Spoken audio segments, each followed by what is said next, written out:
The rent is too damn high. The rent is too damn high. The rent is too damn high, and I'm here to tell you why and how you can get an apartment today. The rental market is changing. This is important. All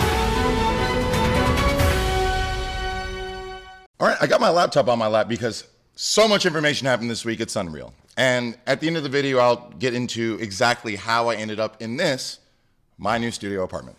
But before then, there's so much happening, and I need people to actually pay attention to this because it's criminal how infrequently these types of stories make it to social media. We're going to start with stuff that actually affects your life, how much your rent is going to cost. There were two separate judgments this week. Two.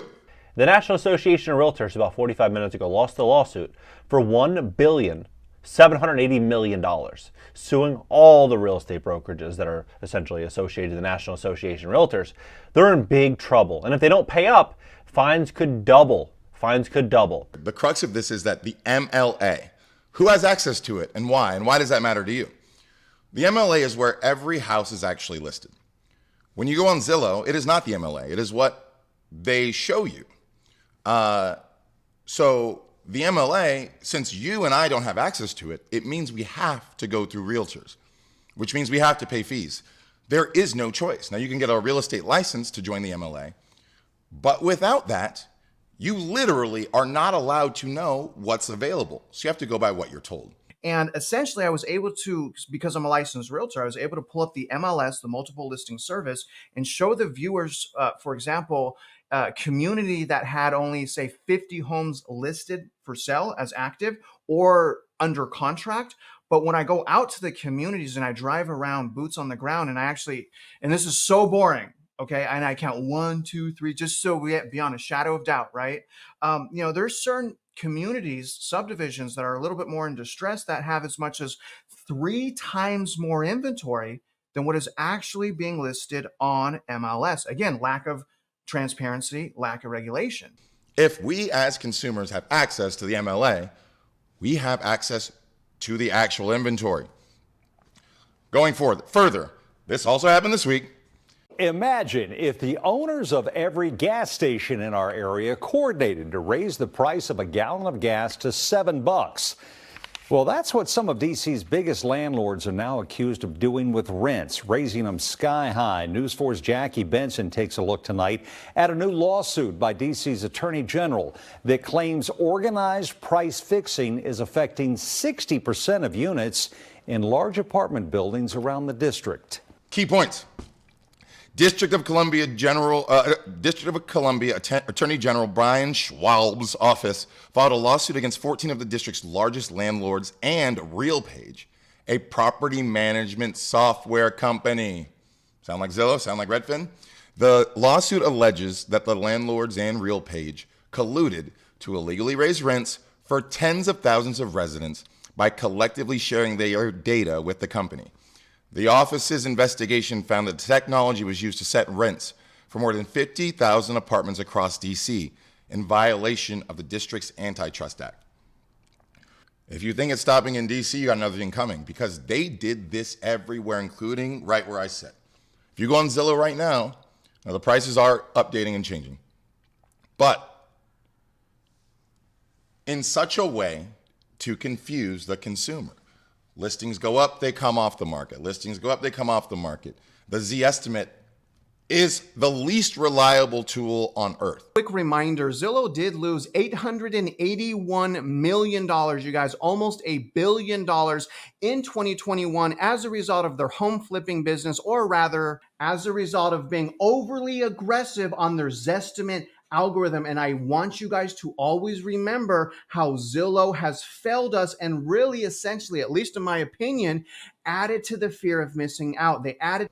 And in fact, Zillow CEO, Redfin CEO, they often say things that are so diabolically untrue that if you believe any of it, you have to believe all of it. But if you just look at the cracks for a second, you're like, holy shit, this whole thing's a lie.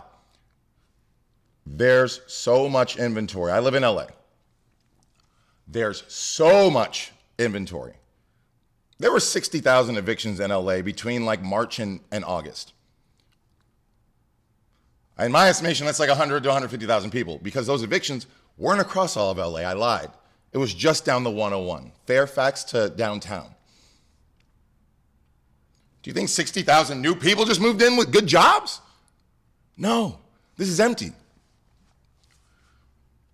Here's what I'm trying to tell people. It's not just changing, it's changed. It's not just coming, it has come. Now, LA is still the least affordable market in America because, again, there is no industry to support the pricing. The pricing's falling, but still no one has a job that's gonna pay 3 times. And again, nobody has credit at all, so it doesn't matter. But look at other cities, Las Vegas, Phoenix, Nashville, Austin, Texas. Holy motherfucking shit. For instance, according to ReVenture app, in Nashville, Tennessee, it's 48% more expensive to buy a house right now than it is to rent an apartment. That buy versus rent differential, that's the highest buy versus rent differential in Nashville's history going back 20 years. And you can actually see normally in Nashville, this housing market was cheaper to buy than it was to rent, indicated by these negative numbers. Now it's way more expensive to buy than it was to rent, which means that buyer demand is going to stay subdued until this figure starts to come down closer to the long-term average. We're not going to see a real housing market recovery in Nashville. It's crazy. If you live in those areas and you know a real estate agent who says buy, slap them in the face. It's a lie. Those markets are doing so poorly. San Francisco also. People are selling real estate that they bought in 2017 at a loss. If you bought a house between I know some people don't want to hear this, but if you bought a house between, like during the pandemic, all of that value is either gone or will be gone soon. Now that sucks to hear. I don't know each person's financial situation, but as renters, the distressed selling is leading to more rental opportunities. The cancellation of Airbnb nationwide is leading to more opportunities. When I was looking in this area, in one of my first videos, I mentioned I can get an Airbnb cheaper than I could in that building. Well, Airbnb, for all intents and purposes, only works if the person can afford their rent, right? These are all investor people. I don't mean these are bad people. I know a lot of them. They're like, oh, this is how you make a side hustle. I'm going to rent out these 4 apartments and then put them on Airbnb.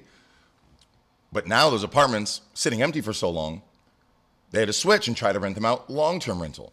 You saw the title right. I'm quitting Airbnb. No, it's not clickbait. It just doesn't make sense anymore. So today I'll get into why I'm quitting, what the last straw was for me, and what I'm planning on doing with this house now. As you guys know, hosting on Airbnb wasn't as profitable as I expected, but it was a generally good experience. Long-term renting it turns out, is looking like it would be quite profitable. Probably more profitable than Airbnb ever was, actually. I actually met one of my neighbors recently, and he told me that he turned his Airbnb into a long-term rental, and he's making more. He's making more. And the mortgage for my house right now, it's $3,200 a month. And Redfin and Zillow think I could rent this long-term for $6,200 a month. $6,200 a month? So now the market is not just flooded with all the new inventory I mentioned in the previous video, all the new inventory that Zillow's lying about, all these Airbnbers trying their best to get something for these places they're tied up in leases with. And then there's you, just looking for a place to live. If you know all these factors, in my opinion, you go into these conversations with some big dick energy. Before there was all these services, we should just look in the newspaper or walk around our neighborhood.